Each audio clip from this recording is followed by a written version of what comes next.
Hello, everybody. How are we doing? We should be back.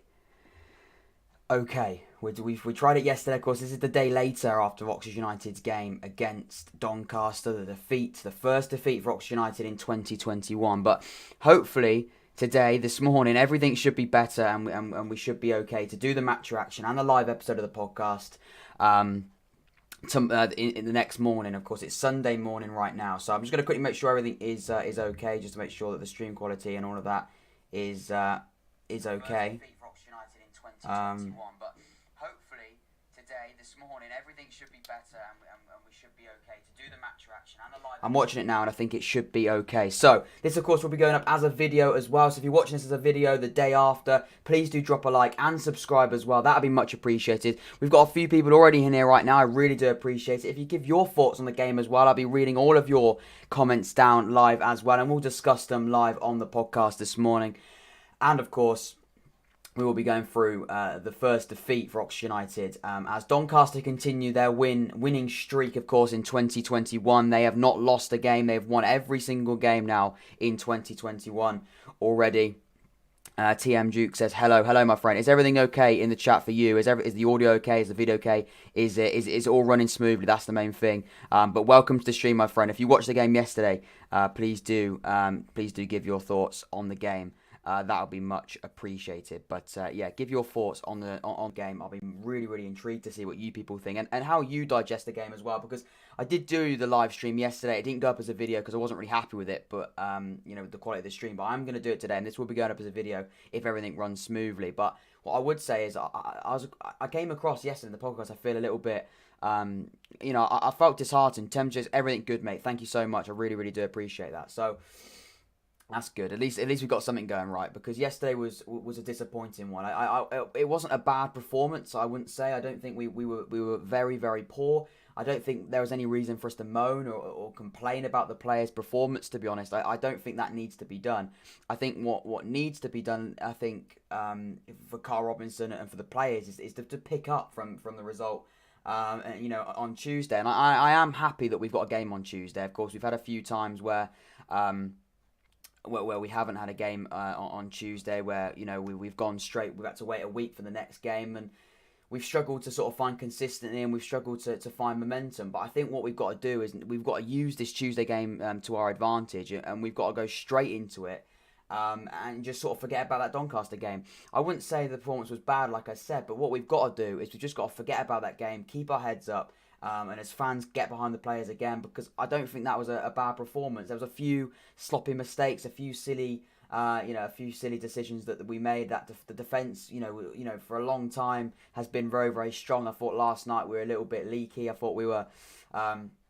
We did let, especially the second goal and the third goal, even the first goal, maybe Jack Stevens arguably could have got something to it. So all of the goals, I think, could have been preventable, which is frustrating. And when you concede a goal and you lose a game, and those goals are preventable, it is disappointing, because I thought we were decent. I don't think we put in a bad performance at all by any stretch of the imagination. I think what we did do, though, is defensively, I did think we were a little bit leaky.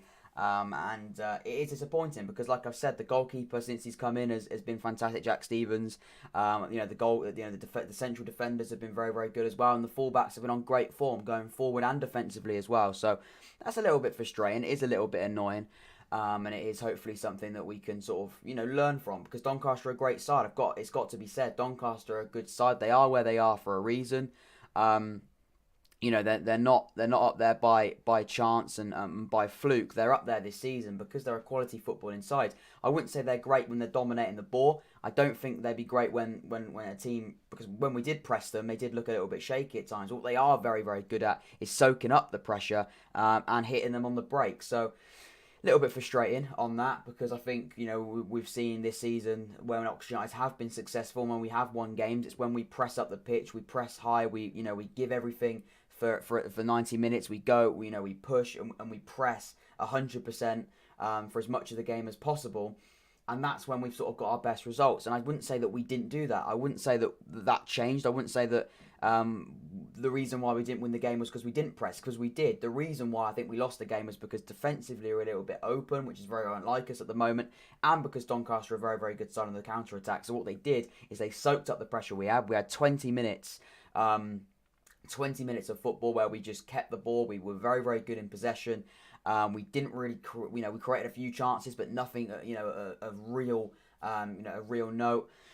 And then they just sort of hit us on the counter attack, and it was a really, really undeserved goal, and it was very frustrating because it's very, very disappointing when you put your effort and you put everything into keeping the game the way that you want to play it. You dominate the ball, and then they sort of just get the ball up and a really, really good pass down the right hand side, and it goes in. And like I said, Jack Stevens maybe could have done something about it, but I don't think we can be too worried about it. I don't think we can, question Jack Stevens too much. A little bit maybe. I mean, it was at his near post, but other than that, I don't think we can talk about it. We've got a few people in the chat as well. Please do give your thoughts on the game if you watched it. I'd be intrigued to see what you people think. But yeah, it's disappointing, I guess, because we are.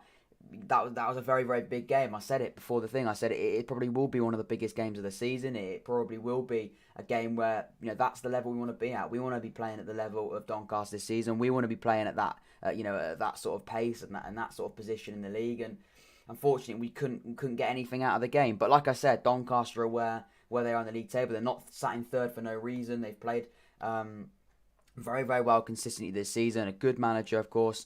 And a really, really good set of players that, were very, very good at the game plan. I think the game plan they knew, I think, that Oxford United were going to play with, keeping the ball, trying to create chances, continue to be patient. And what they needed to do is soak that pressure up. And as long as they didn't concede from that, what they needed to do, was get the ball, find a perfect pass or find a good enough pass to get through the defence and then hit us on the counter attack. So, and that's what they did. To be fair, they had that game plan they set out before the game. They had the game plan. They knew what they needed to do to get every chance of beating us and getting something out of the game, and the game plan worked, and they did just that. So that's just the way it is. And we can't be too disheartened about it. Like I said, it's more about the performances at the moment. I know it's about results. I understand that, but it is about performances, and the performance was okay. It wasn't bad. By any stretch of the imagination. They had a very, very good game plan, and they knew what they were doing, and they knew what they needed to do to beat us, to be fair to them. So you have to just put your hands up and say that, that's just the way it is. And we just got to move on. But we got a big game on Tuesday, of course, against Bristol, because Bristol are a team that are below us in the league table. They're struggling a little bit this season, and what we've got to do is we've got to forget about the result, and we've just got to go again. We've got to just take the momentum we did, because at the end of the day, we're on that fantastic run for a reason. We're not where we are in the league table. We haven't sort of revived the season that we started so badly for no reason. The reason why we are where we are and we're even thinking about playoffs is because of that fantastic run where we put in some fantastic performances. So what we've got to do is we've just got to try and find that again. We can't, dwell and sit on that Doncaster game yesterday. It wasn't fantastic. It wasn't great. It wasn't the result that we wanted. But what it has got to do is it's got to be a bit of a learning curve. We've got to know, we've got to be able to deal with the different styles of play that we're going to come against in this league. It's a very, very competitive league. It's a very, very difficult league. And Doncaster set out to play a very, very good game of counter-attacking football. And unfortunately, it worked for them. They hit us on the break a few times. Defensively, yes, we weren't as solid as we have been, but that's just the way it is. And that's why League One is one of the most difficult leagues, I'd say, in England, and arguably the world. I mean, it's a big thing to say, but I don't mean sort of like level of ability, of course. I mean, when you're at that level and everyone in that league, it's very, very difficult. And you've got to be at your best week in, week out if you are to get something out of the game. I don't think we were at our best yesterday, which is disappointing because it's something that we wanted so badly. As you can see on the screen as well, on the right-hand side, the left-hand side for you, the right-hand side for me, of course, is the starting lineup for Oxford United. And a few things that would be said on the starting lineup, of course, is the fact we had two new players that joined us, of course, in January. They joined us on deadline day, in fact, it wasn't it? Elliot Lee started on that right-hand side, and Brandon Barker started on the left. Both players coming on loan until the end of the season. Of course, Elliot Lee joining from Luton until the end of the season. Brandon Barker, of course, coming from Rangers until the end of the season as well. Two players that are very, very versatile. Brandon Barker, I would say, is that left winger, and I think he will be playing there a lot for Oxford United. I think Elliot Lee's very, very versatile. We did see him play on that right-hand side, but he's not a right winger. In my opinion, he's not a winger. He's not got that, the same sort of... He's nothing really like Brandon Barker. Brandon Barker is very, very quick. He's rapid. He sent a few of those Doncaster players to the shops at times during the game. He was very, very good. He came off at half-time, and we know that was because of cramp. He hasn't played a game since the 17th of October, I believe, from Rangers. So he is starting to get into the thick of things. He is trying to get into that, rhythm of playing week in, week out again. So you just got to bear that in mind, and, we've just got to understand that. But yeah, that's the way that is, and I think he would have been a good player to have throughout the game. But saying that, Shatipo came on for him. I don't think he had a bad game. He scored the goal. It was a bit of a scrappy one, but I don't care. He scored the goal to try and get us back into the game. It wasn't quite enough, but it was good. And he came on, and I wouldn't say he affected us in a poor way. I thought he came on and was very, very lively. So, that's what we can really ask from a substitute. Come on, get a bit lively and try and break down the Doncaster defence. We've got a few people in the chat right now. We've got 4 people or so watching right now. If you could leave a like as well, all of you, could please leave a like if you're watching this right now. It'd be much appreciated. And subscribe if you're new as well. So, and give your thoughts on the game as well. I'll be reading all of them out. I'll be intrigued to see what you people think of the game. And we'll be discussing it as well. If you put it in the chat, we'll discuss it and we'll have a talk about it. But, no, yeah, 2 new signings. I think that's positive for Carl Robinson. Sometimes you see that, you see these... see new signings come in a week or so before, and you don't see them. You see them start on the bench. You don't even see them in the squad, of course. But for Carl Robinson to put him straight into the starting lineup against Doncaster, it's a bit of a risk. It's a big statement. It's a big statement if you're bringing players in straight away and you're putting them in the team. It's a big statement to the team. You're dropping Shadipo. I think's been pretty lively. I would say off the bench he's even more lively because he's got that raw pace. Obviously you've got Elliot Lee as well, who's a player that's very, very different. He drops a little bit deeper. He makes some really, really good runs, but he drops deeper, and of course he can. He is very, very good on the ball. He's not the quickest of players, but he's very, very good on the ball. He can find a really, really good pass there as well. And he was dropping down that right-hand side really, really well. So, I was impressed with Elliot Lee. Not the same as Brandon Barker, but I do think he's very, very versatile. And I think we will see him in a whole sort of selection of different positions, going forward for Oxford United this season. So, yeah, and a few people said that promotion's over. I wouldn't say promotion's over. I wouldn't go that far. That's a big statement to say. You've still got to remember we've got games in hand on a lot of teams as well. Charlton, who of course are 6th, which is the first playoff spot. We are. There's a 6-point gap between us and Charlton, but we've got 2 games in hand on them. So, there's still room. If we win our games now, we're 11 on points, and who knows what can happen. But it's not going to be It's not going to be as easy as that. We've got some very, very difficult games. But Bristol's going to be a game that's a must-win. If we are thinking about promotion and we are still talking about a promotion-winning season and a successful season, Bristol's a game that we've got to be successful in, and that we've got to be at our best and try and beat them. Put in a good performance. That's the main thing. Put a good performance in. And if we do put a good performance in, and we do what we do best, which is creating those chances, quick, fast, high-tempo game of football, I think we'll beat Bristol. It's just I think Doncaster worked us out a little bit. They did suss us out a little bit. They worked out that if they are going to play against Oxford United and they are going to get something from the game, counter-attacking against us is the best way, and they did that. And they reaped the rewards, didn't they? They got the 3 points, and we came away with nothing. So yeah, look, Doncaster are a great side with a great manager, and like I said, a great set of players. And I think it's something to, something that we, should really sort of aspire to be like. We want to be we want to be third.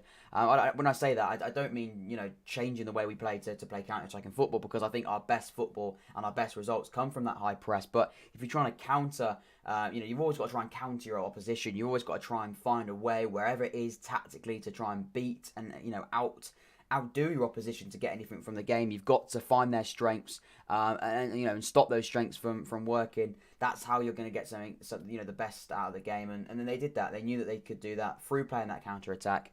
And that's exactly what they did.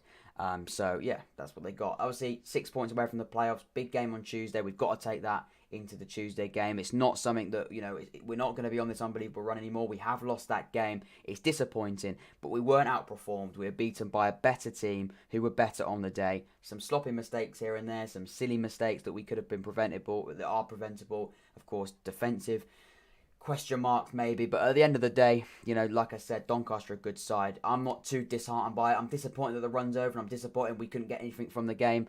And we should have had a penalty as well. I don't know how I haven't already mentioned that. A stonewall penalty. We should have had a penalty. Shadipa running into the box. It's a shot. Apparently, it's a shoulder barge. I mean, there is not a chance that is a shoulder barge. No chance that's a shoulder barge. He's very, very clearly just pushed him over, really. And that should have been a penalty. So it's disappointing, and it's lots of maybes, really, isn't it? When you look back on the game, there's lots of different things that could come out of it. Could we have maybe stopped the first goal? Should we have been stronger in the second and third goals? Maybe we should have been in all of those situations, but you can't change that now. You can't change it. We've just got to move on to the next game. We've just got to move on to Bristol, and try and get those results. Anyway, thank you very much to everyone that's been part of the stream today. Whether you're watching this live or you're watching this as a video as well, this will be going up as a video. Hopefully all the quality and the audio, of course, of the podcast today was much better than yesterday's, and hopefully you all enjoyed. And I'll see you later. I'll see you on Wednesday for the Oxford United's match reaction. It won't be a live stream though, it'll be a video for Oxford United versus Bristol Rovers match reaction on Wednesday. So that'll be Wednesday evening. Until then, have a good rest of your weekend, have a good start to the week, and I'll see you in the middle of the week for another episode of the Young Fan Podcast.